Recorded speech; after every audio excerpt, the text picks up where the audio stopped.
Hello and welcome to the Legend Fiction podcast. I'm Father Roderick and I'm joined today by my co-host Dominic. How are you doing? I'm good. Good to see you, Father. Hi, everybody. It is nice to be with you. We've not done a live on the channel for a long time. I'm stoked to have Death Star Chaplain join me to get our lives back up and running again. We are going to talk today about why it is important to have a mailing list as an author, but this is, I think, valuable information for anyone who has something to say and wants to build a community around your message.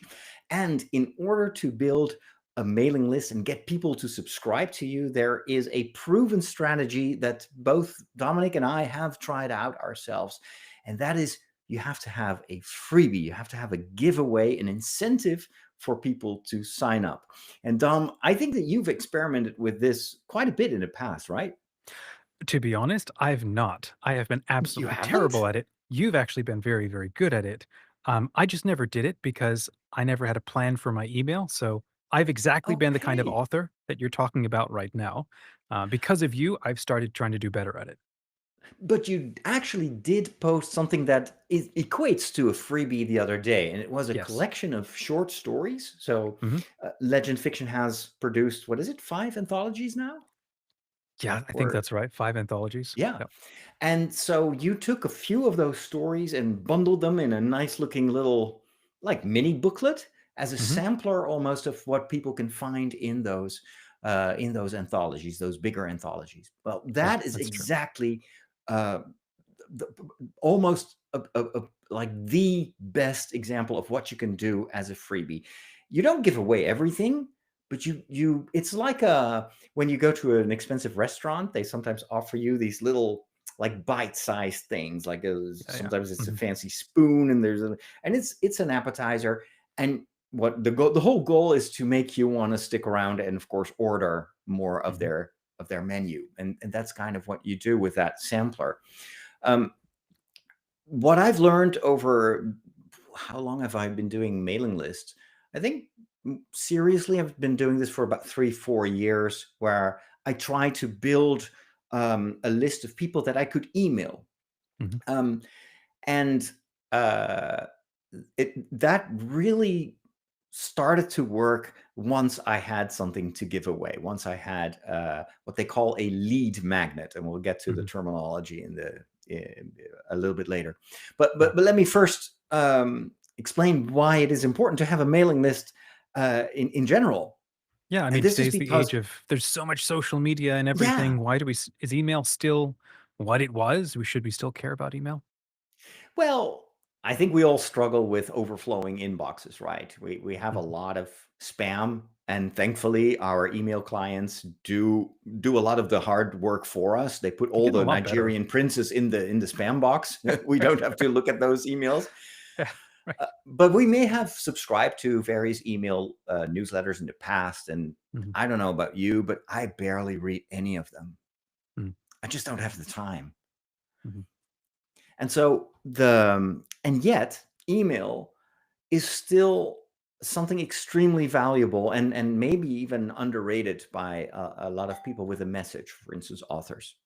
And this is why we usually go to our social media feeds to get updates about our friends and about people that we want to follow, maybe even companies or movie news or whatever.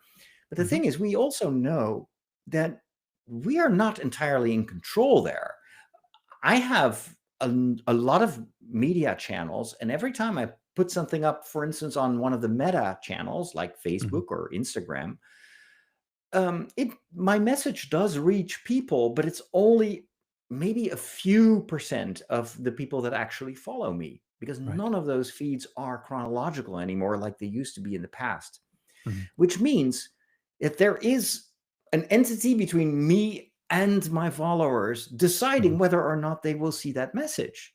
Mhm. And then what often strikes me is that, especially with Meta nowadays, when I post an update, it tells me, hey, if you pay us, then we will make sure that your message will actually reach the people that have said that they want to follow you. Now, Mhm. that of course makes that those channels a very kind of shaky proposition. Right. Usually they reward it when you pay, but we are not here on social media to pay other entities. We would rather that other people pay us Hmm. because, well, we're trying to make a living telling stories and writing books. Right. And so for a lot of authors, this is a no-go zone. They don't have a budget to go and pay Meta. Plus, there's always this suspicion that if once you start paying them, they will restrict you even more in reach so that you have Hmm. to pay more. It's like Yeah. the Pay first, pay to play. yeah. They will maybe tell you, hey, here's $5 you get for free. Go and Mhm. advertise. And once you do that, that's the gateway drug. And then you keep paying for the rest of your life. With Yeah. email, that is the sole exception. If you have people's email address, and of course, you may need to make sure that they have given consent to be emailed. Otherwise, they will mark your messages as spam. Then you are actually able to reach people directly. If you send an email to a person through your email list, then you know that that email is going to end up with that person. That's just unless their email Right. address is invalid or something like that. I once heard somebody describe having a good email list can allow you to basically print money when you're ready. You provide lots and lots of value over time. You create an army of people who love to hear from you, who want to hear from you, or people who are interested in what it is you want to provide in the future. And then when you do have an offer or a book, then you send out that email. It is so much better to be in a place of 100 people on your mailing list or 1,000 people on your emailing list, and then try to promote a book or offer a little consulting service or something or a meetup. It's so much better to be in that situation than to have nothing and then to have finished a book and then have nowhere to go and talk about it. Exactly. I always advise people to start building their email list the moment they have an idea for a book. It doesn't have to be written, but what you're doing is, and I know that some people that are watching this or listening to this may be thinking, well, I hate newsletters. They're all so pushy, they're spammy, they're always trying Mhm, to sell me something. But that's not that's not inherent to having an email mailing list. That mhm. is totally dependent on how you use that mailing list. And I So see how are it you doing it? as, You've gone yeah, hard over this past year, doing it a bit different, going back to basics. What are the major things that you're doing for building a list and then offering a offering an incentive for people to sign up? I started to kind of reframe how I look at email newsletters. And I started with looking at what are the ones that I never read. And those Okay. were always the kind of the standard email letters. Let us show you what we've done. Click here, click that, buy this, buy that. I Mm, don't care. If I'm interested, I'll go to their website but I don't want to be sold to. mhm, What really changed everything was to see an email newsletter as a way for me to build a relationship. And how do mhm. you build a Okay. relationship? It is by first connecting with people and being there for them instead of seeing the other person as someone who can give you something. Mhm. When you first fall in love, and even though I'm a priest, of course, as when I was young, I have had my infatuations, and well, of course, you don't walk up to a girl and then say, "Hey, I think you want to be interested in me. I think you like me. I think you think you're." No, you start with like a gift, some flowers, like spend time with that person. And that is, I think, how you should look at an email newsletter. Is what you have to provide first is value. And the first thing you can do, and that brings us to our topic of today, is by giving something, by offering them something. And so what you made, this little collection of short stories, you gave it even like a very cool name. I forgot what it was. Yeah, shards of wonder. Shards of Wonder. I mean, that sounds like a novella. I want to read that.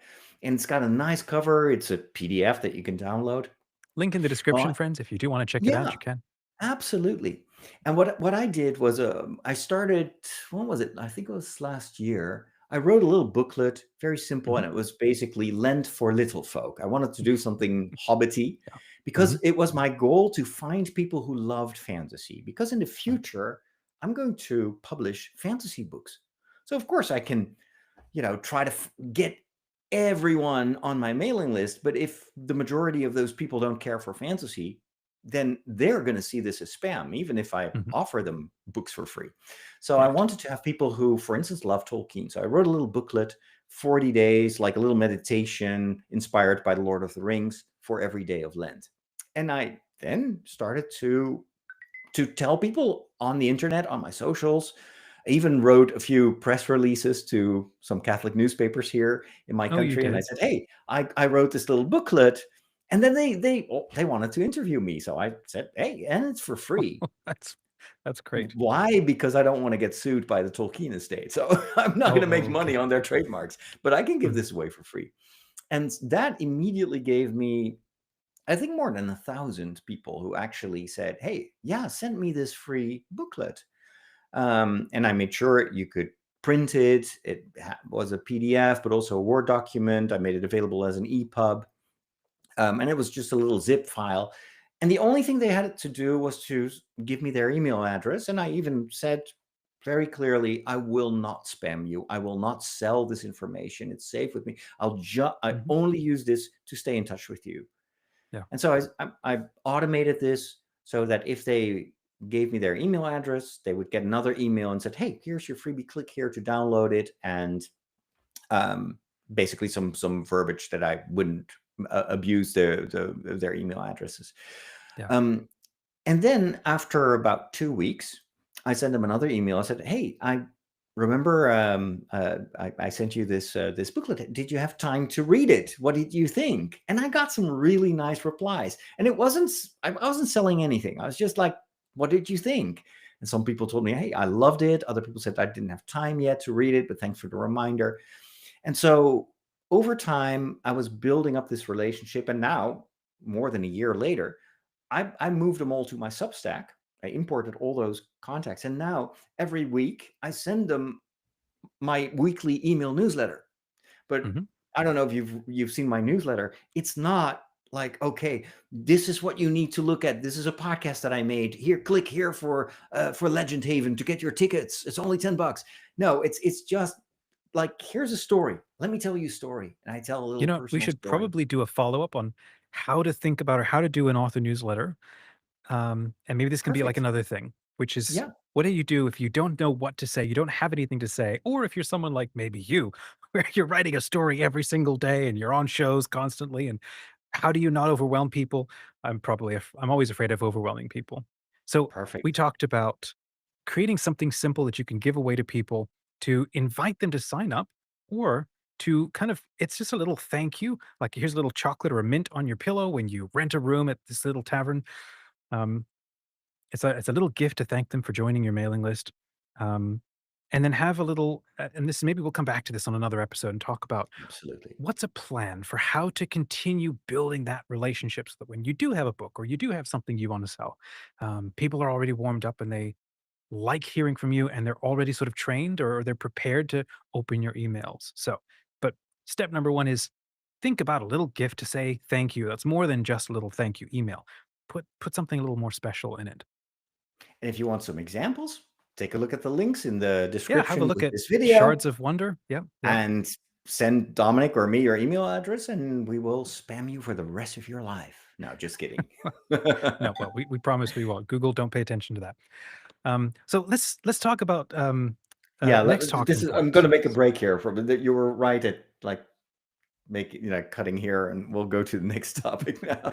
Yeah, that's fine. Hey, you want to follow up on this immediately and just do it like a two-parter about this topic?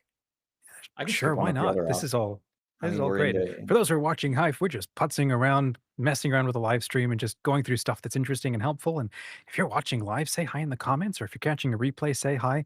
We'd love to follow up with your questions and comments later on. Um, yeah, why don't we do that then? We can talk all right. about How to do a what we're newsletter. doing to Yeah. build an email list. So if you got a clear question in your mind, go ahead and ask that one. Yeah. All right. I would like to talk about how to do a newsletter. In a previous video, we have talked about why it's important to have an email newsletter and to create or to find a community that wants to hear from you. But it's not enough to have people's email addresses. You also have to know what are you going to tell them? How are you going to approach them? How do you build this relationship? Because This Hmm. is all about building a relationship. Right. Dominic, I remember that you told me that one of the things that you're worried about with having an email newsletter and a mailing list is to overwhelm people. Can you give Yeah. me some examples of what you Well, mean by those that? that's kind of my major question. So, you and I are both part of the Legend Fiction community. It's packed with authors. We're always meeting with authors, and this channel keeps connecting with authors. And I find them mostly getting stuck in, well, there's a couple of different places, but on the one side, they're like, I don't know what to send out to people because I don't want to be spammy. And on the other side, maybe if you're like me, I don't know how to shut up from all of the stuff that I want to say and share and talk about and post, right? So case Yes. in point, you and I have been talking about this the last couple of weeks, because you have a story, a short story. You're far more prolific than I am, or at least maybe dedicated about getting a short story out every single day. It's fantastic writing practice. You're putting it on your Substack. I have the Legend Fiction mailing, blog. We put out, sometimes there's days where I just put out 3 posts at once, and then I forget for 3 days, and then I put out 2 more, and then I do 1, and then it's 5 because I'm just trying to keep up with everything, and I'm not very organized. Okay, if you have situations like that, and there are some authors who are super creative, what is a good simple plan that you've actually been, uh, figuring out and working out, and I think it actually works really quite beautifully, especially if you're using a tool like Substack or a blog, that you can post lots and lots of stuff on there, but then maybe once a week or a couple of times a week, you send out something to somebody's inbox. How did you handle that? Well, there are various strategies, and if you look up advice on, how to manage an email newsletter and a mailing list, you will find everything between like post once every 2 months or daily. What a lot of this advice has in common is that the overwhelm is not in the frequency, but it is in how much you communicate and how valuable it is to Mm, the recipient. okay. If I send a pushy email like, "Oh, buy my book. By the way, have you already bought my book? It's on sale right now. Go to the Kindle store." And I do that every day, I know that 99% of the people that I'm approaching via my Mhm. mailing list are going to get totally fed up with this. And they're like, "Oh, for goodness sakes, come Especially on." if they've already bought the book, they don't need to buy it Even again, and so it's a even pointless worse. message. Yeah. And I think that is also why newsletters and mailing lists have such a bad rep, because a lot of companies just want to sell you stuff. And so Mhm. it's always filled with like final offer, look at our Black Friday deal, and even the titles are like in all in capitals, and it's all like communicating, we need you. We need you to give us money. And that is not building a relationship. That is just being pushy. And that I think Well, is why a lot of just to be authors hate those it's a emails. different kind of relationship for sure. Like if you are a business or a book catalog or you're selling tons of stuff, and that's, I think that's kind of the trick, is the difference. If you have a ton of stuff that's being refreshed, and that's exactly why we do subscribe to get the deals and so on. But if you're an author like you or me or someone, okay, maybe you're not Stephen King with like 50 books, or what's the other guy? I forget.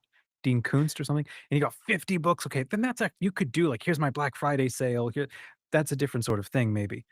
You're But right about an even for author them, is even trying to create a yeah, better relationship beyond just sales.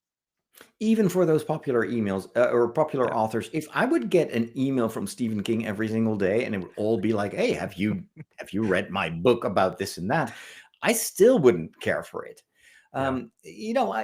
I did at one point subscribe, for instance, to the Amazon Kindle book deal of the day.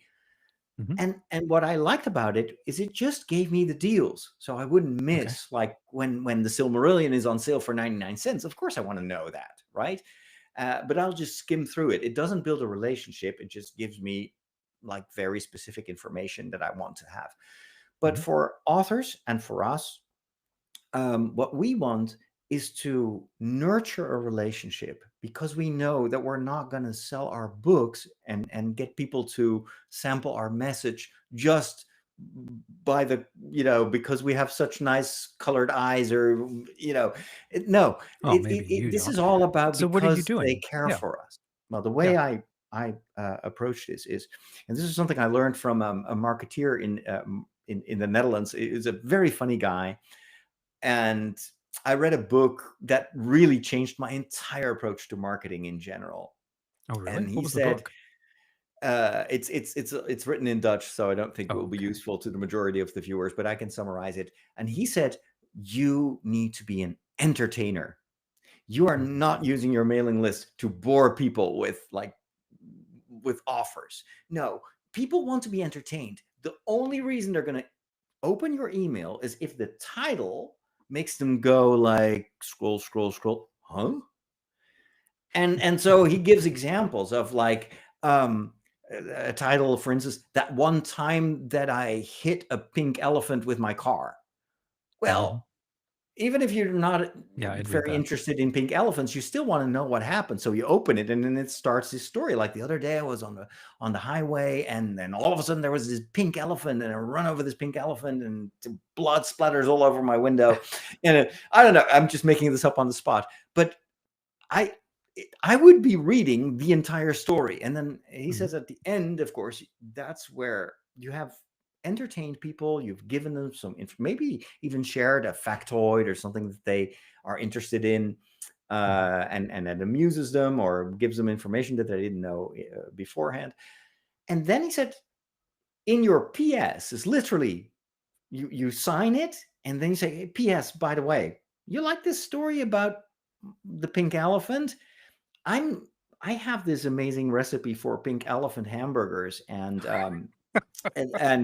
click Yeah. here if you're interested. And then that the link goes to it's he said always do a soft sell, because people Mhm. have subscribed at one time because they're interested in what you have to offer them. They know that Right, you're an right. author. They Mhm. actually might really be wanting to buy your book, but you give a little soft push. It's Mhm. you never skip it. He'll end every single email with a what they call a CTA, a call to action, but make it Mhm. one thing and make it super optional. Because the last thing you want to show is that you're pushy and needy. Mhm. And I started to apply that to my own newsletters. So what I send now to people who subscribe to my Substack is one email per week, and it's just a story. And then Mhm. below the story, there are a few little PSs, basically like, oh, by the way, I wrote a few stories. Click here if you're interested. And I just list for people that only read my newsletter. They don't go to my Mhm. Substack. They're not on social Yep. media all the time. Like, okay, this is what you might want to check out, but it's okay. I already gave you the story. It's okay to just delete the email.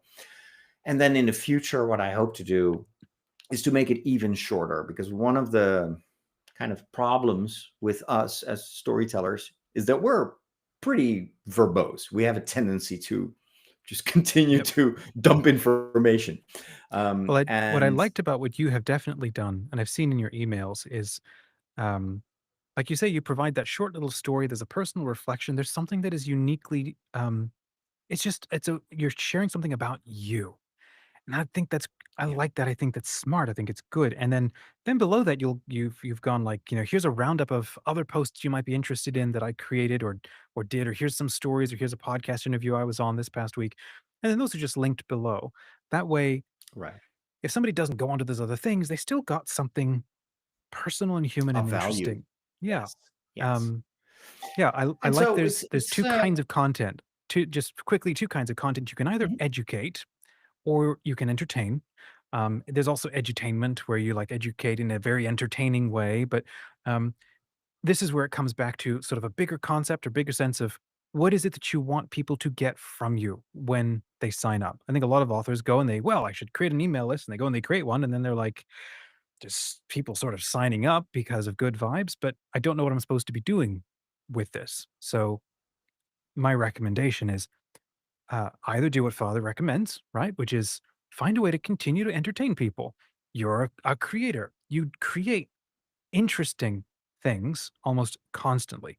So grab a friend or a couple of friends or um, have a powwow about how can help me understand how I am entertaining and interesting and why people want to follow me because we're still friends. So you haven't dumped me. So we're all still subscribed to each other in real life, basically. I want to translate that into an online mailing list. Help me understand maybe what I'm not seeing. Or if you're an educator type of person, which is a little more my style than maybe yours, Father, where I like to nerd out over very intense and off the wall topics and then try to assemble my thoughts. And then they always go on for very long. And then I share them. Um, Yeah, but I still and would then, recommend you make it shorter in the email and oh, then maybe and I provide a agree. link to Agree. another article where it's longer if Yeah. they Yeah. have time. But if you send people 3 pages to read in their inbox, they're not going to read it. 3 times a week? No, you're probably right. This is actually one reason why Substack, you can send me my check in the mail later, for endorsing you. This is why we love Substack. Like, you and I are both building, our mailing list on Substack.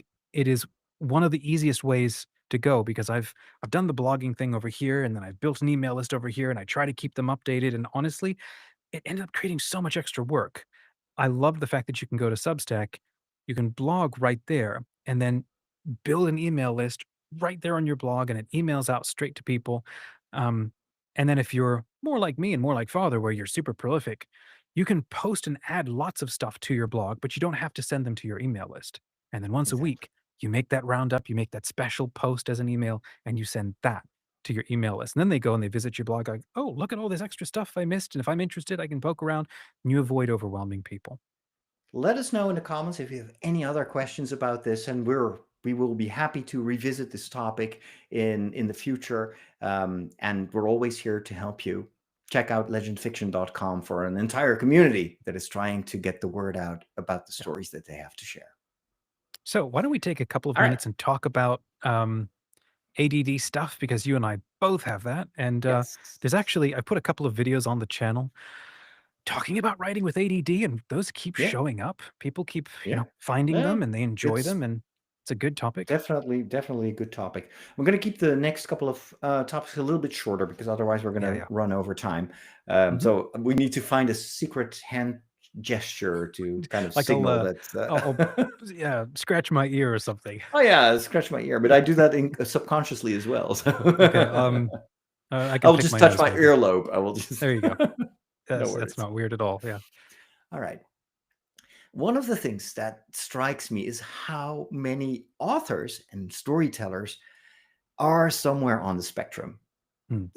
I think not all of them, or maybe the majority of them, are not diagnosed, but I often recognize so many traits of ADD or ADHD, or Hmm. even, kind of like remnants of autism. Um, and that poses quite a few challenges if you are a storyteller and you want to write. And that's what we're going Hmm. to talk about today, because I think you and I, Dom, we both struggle with symptoms of ADHD. I've never been diagnosed. I still hope to be diagnosed. I don't know, but Okay. we don't have to I share have. that I mean, I'm here, but self-diagnosed as well, but it's self-diagnosed, like it's that's, pretty yeah, obvious for for that's me. pretty, yes. And so, But our hey, it's a apologies to superpower. all the It neurotypical people that are watching this, because you may not recognize anything we talk about. But it basically means your head is like, have you ever been to IKEA and in the children's section? And this is a global phenomenon. They have this ball pit with all these okay. colored balls. That's our Yeah, brain, basically. yeah. It's like a And bubble like, gun.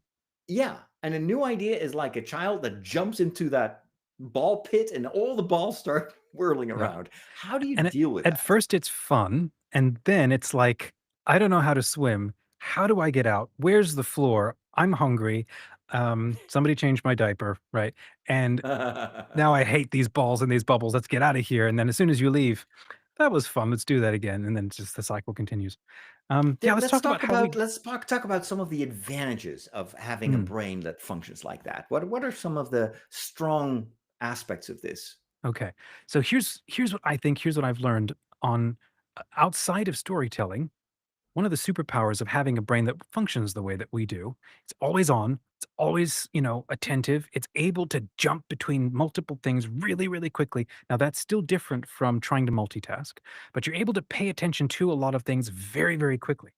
Where in the sort of human story, human condition is that valuable? Well, if you're a hunter, okay. Not so much maybe a gatherer or a farmer, and those are essential roles, or somebody who's at home carving wood. No, a hunter is somebody who's out in the wild.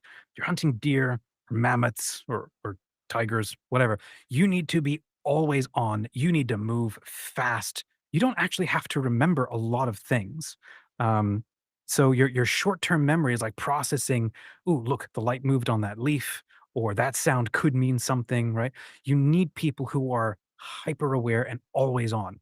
Well, And the funny thing is how does that translate yeah. in your in the work that you do? Give me some Mhm. examples of how that expresses Well, itself. see, that's where people like you and I kind of get stuck because maybe we're supposed to be in environments like that, and now we're stuck behind a desk. The walls are solid, and so where do we go nuts? In our brains, in our TV screens. We're playing music, to like try to focus attention, and then we jump between multiple tasks, and then we struggle, I think, a lot with our energy. So where it can become a superpower, though, I think, with either stories or maybe with work, like you just asked, is that you can get through stuff really quickly because when the energy is there, there's times where it isn't, but when the energy is there, it's a cataract of attention and energy where you can get through stuff at a pace that other people just think is like a superpower or insane or ridiculous. Whereas everybody else is like one foot in front of the other, slow and steady wins the race. But, if you're a tortoise, slow and steady can win the race. The rabbit could have won that race 15 times if the rabbit had learned a little bit of discipline. And so the I challenge for us is to sometimes figure that out. I sometimes liken it to hyperspace in Star Wars. You know, we have the Millennium Okay. Falcon and it's just Hmm. floating through the stars, but then you see something and you want to get there quick and you just pull the lever and then all the stars become these big stripes and Yep. then you're in Yep. this tunnel. And while you're in this tunnel, you don't see stars anymore. You're just like that is In what the we call zone. hyper focus. You're in the Right. zone. Right. You're like there's so much energy, but at the same time, there's also a price that you pay. You burn through your energy It's 10 true. times as fast as in day-to-day life. Yeah. And you don't realize that you're going so fast.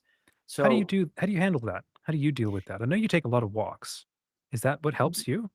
the walks help me um to get rid of overwhelm. When I've been working Okay. an entire morning, Hmm. writing stories, preparing for a show like this, and coming up with all sorts of creative ideas, there is a point where my brain is just shutting down, and I feel like, oh, I'm so overwhelmed. I sometimes get a Hmm. headache, Hmm. or I get flustered. Like right now, I feel that I'm Oh no, getting really? red cheeks, and it's just because of the hyper focus of doing this show and keeping the Hmm. conversation going and thinking in my mind like there are at least 3 or 4 tracks of thought. Like, okay, I want to say this, but I also have to take a look at the clock, and we don't want to go. All that Friends, is like if that's you too, say draining the hi in the energy. comments. Give us a fire emoji in the comments if you agree. Yeah.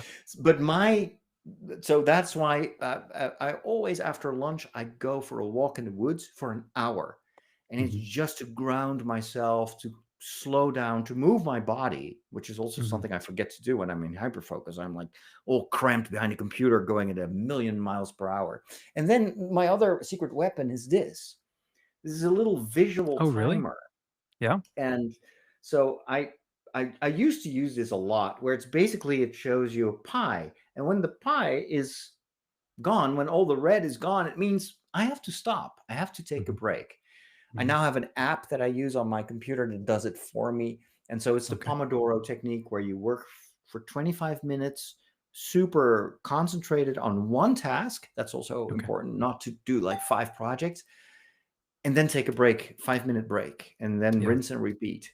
Mhm. And that has saved me, and Yeah. it's helping me to be much more productive without burning all the fuel and then get stuck in an asteroid belt when I get out of Right. hyperfocus. Right, right. You know what absolutely, what has helped for me is, um, little things like diet, like high protein diet is always very helpful.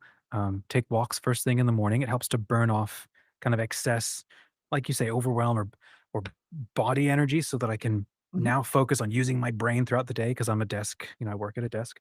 Taking a little nap, even a Yeah. 10-minute, nap in the afternoons or something to give your brain just a minute to like stop and just be quiet. Um, and then usually I'll come back from that or 10 minutes, 30 minutes on the couch and get back up and like there's now a fresh burst of energy. You get your second wind. Um, but you know what? I saw a piece of advice, and I think we're gonna close this segment pretty soon here. Sure. I saw a piece of advice that I thought was actually really helpful, and it's this major one, which is we do function this way, maybe some of us can do a little bit of medicating. Maybe there's a little bit of meditating, right? There could be some things going on with our biology that might need to be tweaked or a change of diet to be a little more even. Okay, but there are some of us where we are wired this way or we are built this way, and it's a good thing. And we're not meant to function and operate and work the way somebody else does. So Sure. if you own that and if you accept that it can be a good thing and it's like a fire hose of energy. Okay. And there are Mhm. some people who are like that. Maybe that is a good thing. Accept it. Work with it. Work with the energy. When the energy is there, go and do the cool thing, the epic thing, the thing that you're Yeah. interested in doing. Go ahead and do that. And then the hose will shut off when you don't expect it. That's okay. uh, all of a sudden you'll be wanting, oh, I want to go do this other thing. Go ahead and do that. Follow where you have the energy. Not Right. everybody can do this. Some people have, they have like a pool of energy and they take a teaspoon of it and they just keep teaspooning that and they get them through the day and they progress through things. And that is fantastic. People like us maybe are more like, I don't control this hose and it's just like blasting, rainbows Mhm. and bubbles everywhere. Well, maybe that's okay. Do that because here's what's going to happen. You're going to lose it for a couple of hours. It'll be back tomorrow. And Yes. people like us, we get so much done in a short period of time and then we rest for a long period of time. And the most important thing that I have had to learn was to be patient with myself and Mhm. to not gaslight myself when I am in these periods of recovery where my brain is like, okay, I burned all my fuel. There's no way. Oftentimes in the past, I would force myself. I would like, "Ugh, I need to do this. I need to work. Why am I not like regular people?" And for me, the key to, and kind of enjoying having this strange brain of mine was to just be okay with it. It is what it is. It doesn't help to fight. It just go with the flow, like you say. When the energy is there, when the ideas are there, see if you can do that. Of course, within limits. You don't want to completely burn yourself out. And when you have a day where I call that a potato day, there are Oh, some days really? and it's just nothing works, and I'm Hmm. depressed, and I was like, oh, what's wrong with me? Well, Yeah. that's basically a day where your brain, your body is telling you, or maybe God is telling Mhm. you, it's okay to be a potato. That's what the couch is for. Go be a Yeah. potato on the couch, watch You know what I do on TV. those days? Days when I feel like that, I'm like, darn it all, I'm making a cake. And so I go make a big loaf of banana Oh, bread or I make a massive apple pie or oh, something like that. I made And apple then pie. future me in about an hour is gonna be so happy and so grateful that I made something that just makes me, my body, makes all of me feel really happy to enjoy something that tastes really good. Plus, I'm having apple pie for breakfast the next day, and that's a good way to start the day.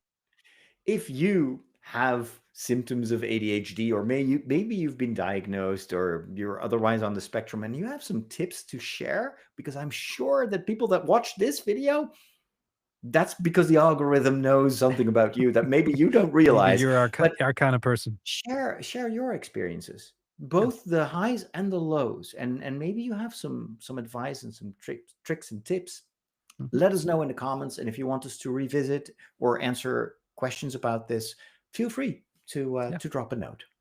Yeah. Please do. Say hi in the We've got comments. we've got Time 10 for one minutes more. left for two topics. If we keep them short, Mhm. then I think we can do both. Okay. So we're going to talk about Superman, and yeah, I'll just jump over the what is it? Yeah, the Hobbits thing, maybe we'll do the story prompts instead. Curious Story where you go prompts with is a that. good one. Yeah, story prompts is cool. All right, let's start. We skip the Hobbits. We go to Superman. All right. Yeah, why not? So I just watched that recently too. Yeah. Uh, what we love to do at Legend Fiction is not only to help each other tell stories and to read each other's stories, but we also, and this is kind of a bit of a deformation, like we cannot watch TV or a movie without analyzing what's going on here and learning Mhm. from those stories that are often very well crafted and take lessons for our own stories. And one of the stories that we would like to talk about today is a movie that came out this year. We've both seen it now. It's also available on streaming.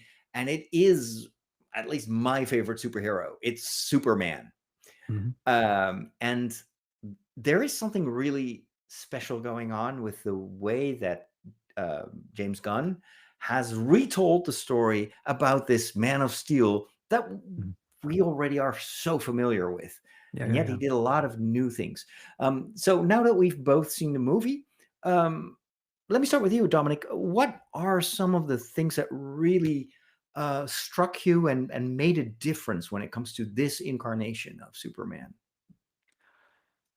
Good question. So I Henry Cavill, I love Henry Cavill, mostly as an actor. But after now seeing this new Superman, I think I love this approach. I think that we have a challenge with superheroes where they wear funny suits, honestly, and making them mad and gritty and angry and dark doesn't actually solve the problem that they still have a weird suit that is completely impractical.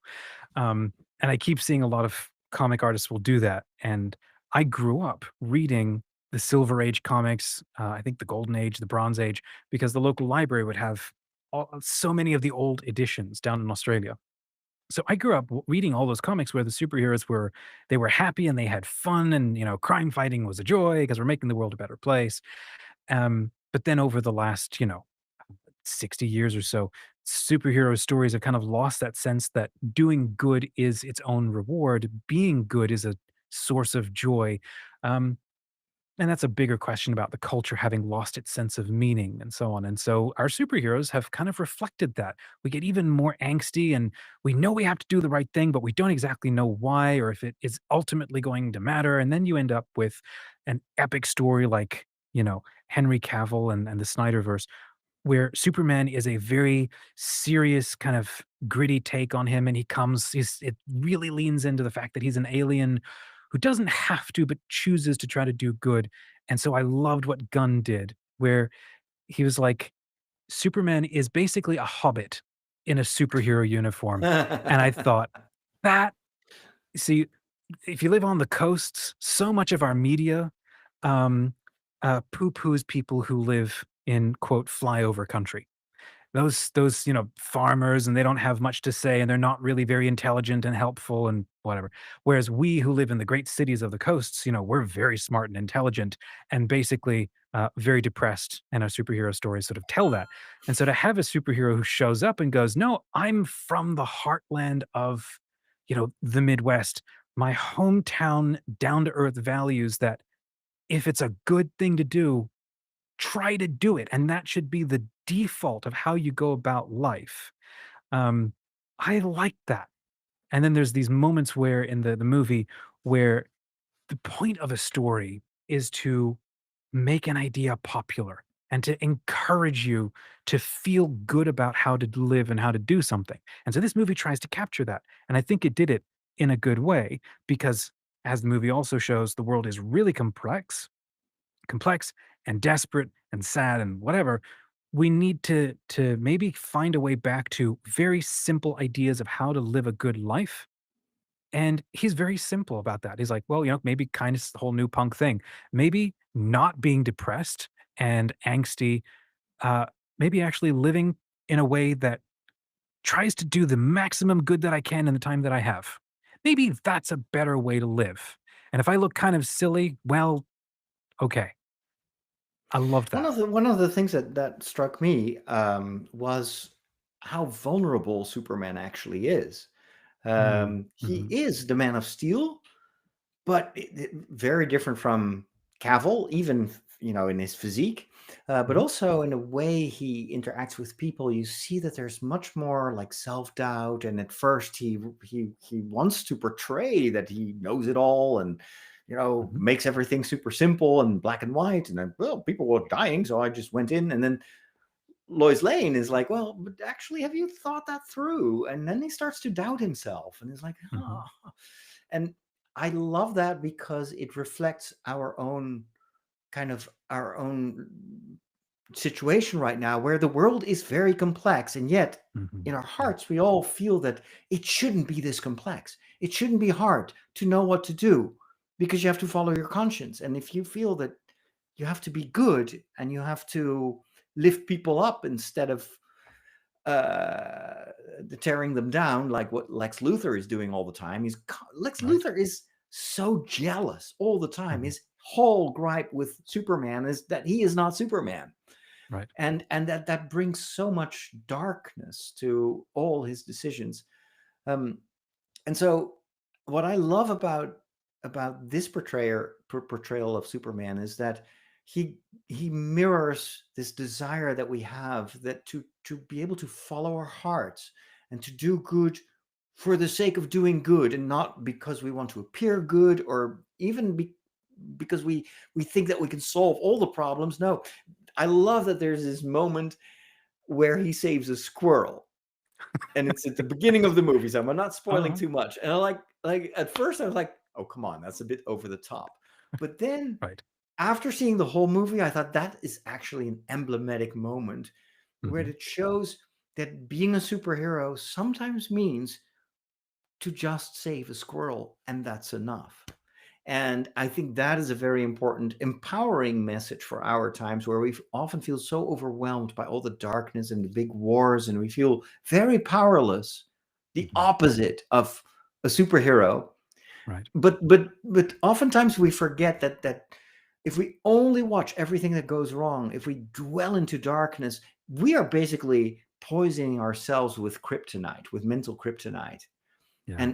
And sometimes you just need to step away from it, That's get a great out of that. metaphor. It's like the Yeah, way and he was stuck in those glass cages and everybody is isolated and stuck in glass cages. That's I think a good metaphor for I think how a lot of us feel.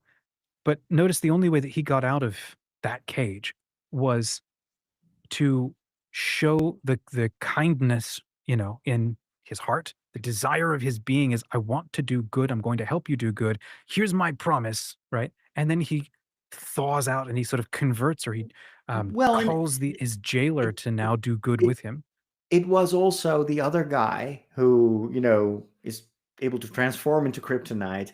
Hmm. Um, he needed that other person to to see what was at stake, and it was basically to realize the cruelty, and then to come to this moral realization, like, wait a minute, I can make a choice as well.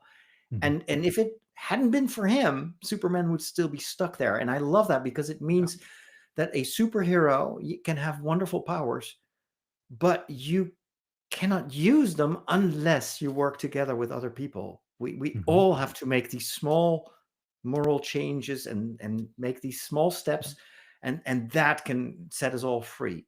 And that, to kind of wrap things up, is, I think, what I loved about this movie. It is giving people hope that even if we live in a very dark, complicated world where we often feel very powerless, ask yourself, what's the squirrel that I can save today? What can I do maybe to let other That's people great. use their superpower? Yeah, that's We great. are all Superman. I And, think that's great. that's what I want And to that's see. exactly why we love these stories. That's why we retell them. That's why we hold them up and pay attention to them, because we can, yeah, we can be inspired by that. So, friends, if you liked it, if you also like this show, heck, if you didn't, be nice, but let's chat about it in the comments. Say what you, maybe if there's a moment that really stood out to you. I'll tell you the one that absolutely stood out to me. Last 10 second was the moment where he is flying in the ruins of that big building, and he holds it up and the car gets out and then it Oh, yeah. collapses and then he rises like a Christ figure, from that. That's a moment my heart went, oh, there's my hero, that's a hero worship moment. I thought that was awesome. All right. Do we have Very 10 minutes cool. for another one? I don't think so. I You I don't. I have have, but you don't. okay. I Because have 10 more it's minutes. We can go for a last one. okay. Well, we'll do the last one then. Very good. So that was So, going to be about the story prompts, right? yeah, yeah. Yeah. I'm interested to hear where you go with that, because I'm not very good at those, or at least I don't know. I might be, and I'm not sure. So we can chat You about have that. some ideas here. So, Yeah. well, anyway, have you ever sat in front of a blank screen and you see that blinking cursor and you ask yourself, "Ah, what am I going to write?" You want to write your next chapter of your novel and you're completely blanking out. Well, that is where story prompts can help you. And that's going to be the topic that we want to discuss with you and share our experiences with. Um, Dom, you write a lot of stories. You've been doing this for far longer than I have. Have you ever had moments where you had writer's block, where it's like, I don't know Oh, what I'm going to absolutely. write? Yeah, yeah, and then I just don't do anything for, like, 8 years. Oh, Yeah, no, so it's awful. You know what's a here's a fun thing, if you can get it online, I think it's called Story Engine maybe or something. It's like a card game. uh-huh. You can send me my endorsement check later, guys. And you basically stack together a bunch of different ideas to build a story, and that's the kind of thing that can be really helpful with a story prompt. We used to have, like, a trivia board game where every card had 5 completely random topics on it, and I used to gather my brothers and sisters, and we all sort of sit around and go, okay, here's the challenge. Here's a card with 5 totally random things. What's a story that puts all those 5 pieces together? And then Wow. it really gets your brain going because you have to connect everything and think of the elements in different ways. Um, how do you I like used when to, you have a I, blank page? What do you do? Well, I used to play a game when I was still an altar boy, and I Oh remember yeah, this so well because the homilies were always so boring. Why? Because it wasn't storytelling. It was just right. this just Sure. droning voice going on and on. And it took forever. And I Yeah. would play a little game, and I would look at an object in the church, for instance, a candle, and I Hmm. would pick another object, and then I would make up a story in my head how Hmm. these two objects were related. So, for instance, I would see a candle and then I would see a stained glass window of a saint. It was like, okay, the candle is light. Light is what shines through the window.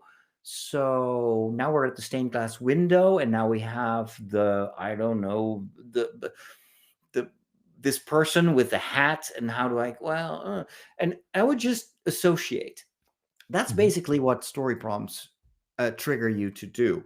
To give you an Okay. example of something that I just started doing, we're recording this in the month of October, Okay. and I was looking through my Substack feed, and then someone posted a really nice looking inked like drawing, and it was tagged with Inktober. Like, what is Oh, really? Inktober? So I Googled it, and it's Hmm. basically this month where it's a bit comparable to, remember NaNoWriMo before it went Yeah. bust? Yeah. It's like 1 month where you focus on writing a story. Well, this was 1 month where every day you ink something. So it's black and white.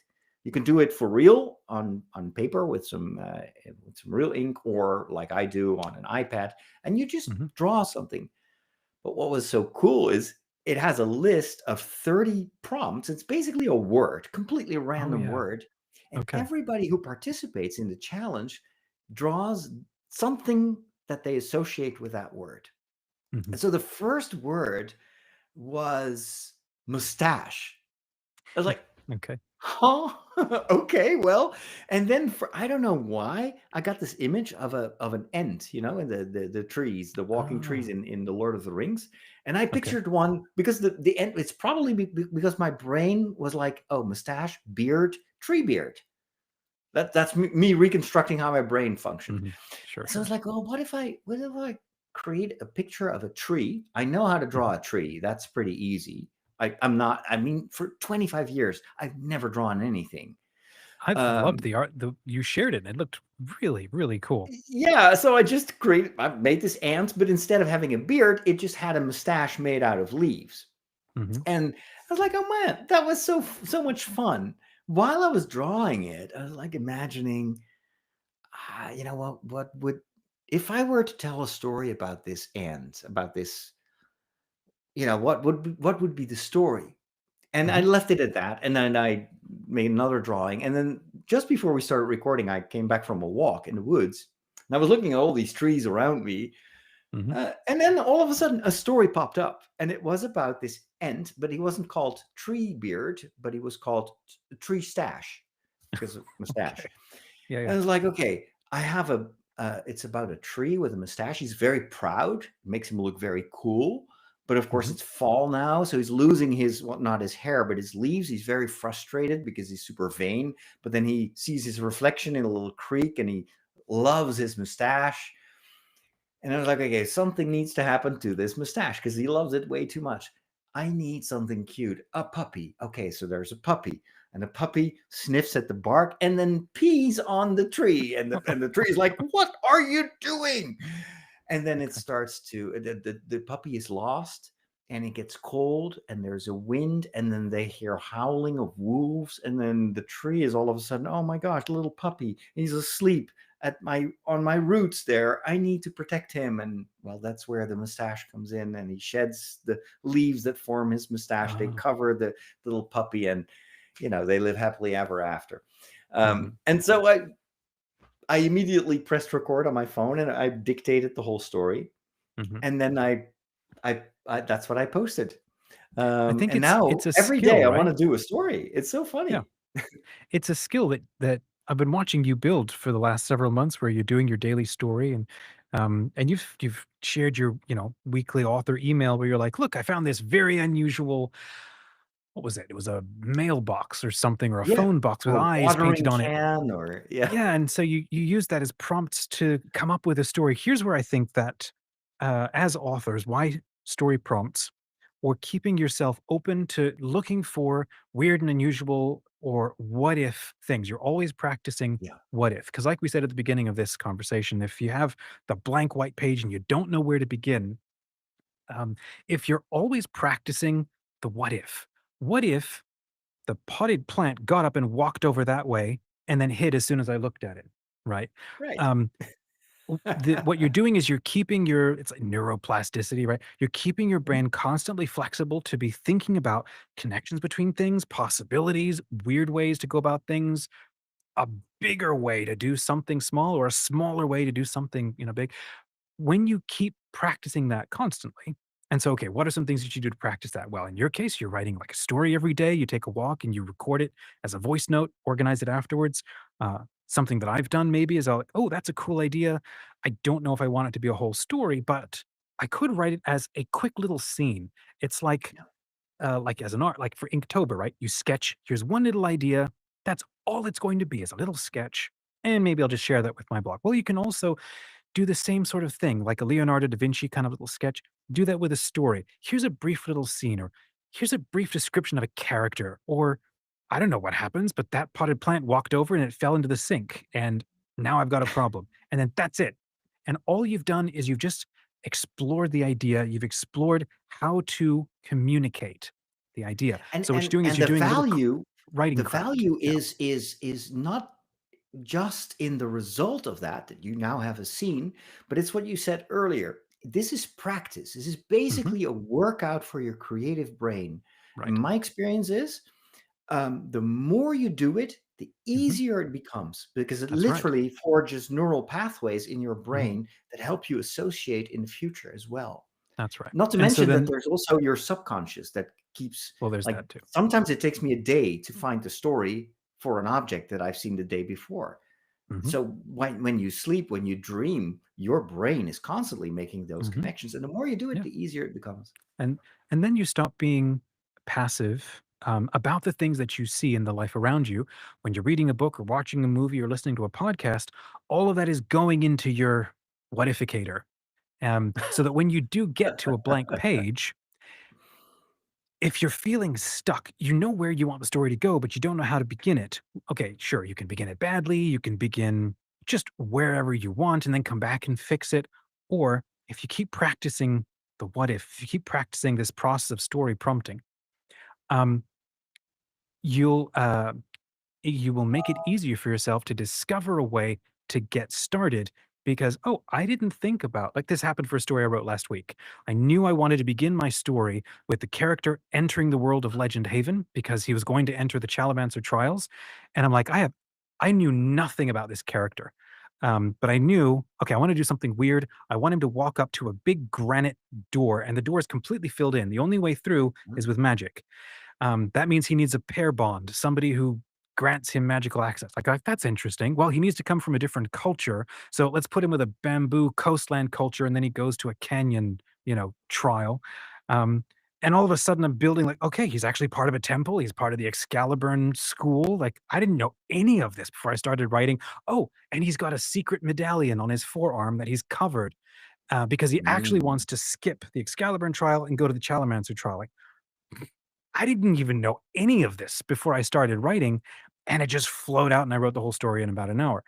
Now I want But to read it. all of it because it's like just what if, and then you Yeah. just you keep pulling on that thread. So Stay open, Ano- stay curious, my friends. Another tip that I got from an editor was, if you're stuck, ask yourself, what is the worst thing I can have my protagonist experience? How Mhm. can I Yeah. completely mess up his or her life? And that was at first I was like, oh no, I like my protagonist. And then I discovered how powerful it is, because then your protagonist needs to solve the situation, which means that you have to solve it for him or her. And I that was mean, there's a another chance you get to be prompt. a really smart human being with all of the problems that you're constantly solving. Um, yeah, because you're always field testing and imagining ways to solve problems. All right, I think this is a great place to wrap for today. Thank you for spending some time with me, Father. This was a fun live stream, friends. Hopefully, you enjoyed this. Um, and if you're catching some of these little pieces, maybe you come watch the sort of bigger conversation. But if you've got questions or thoughts about anything that we said, go ahead and say hi in the comments. Cannot wait to be helpful and to answer any questions that you might have and shout outs and reply to you. We're here to help. We're here to encourage you to keep writing because the fact that you love writing and want to do it is probably really good for you. And the world probably needs it. And heck, we're just going to keep doing it because it's fun anyway. So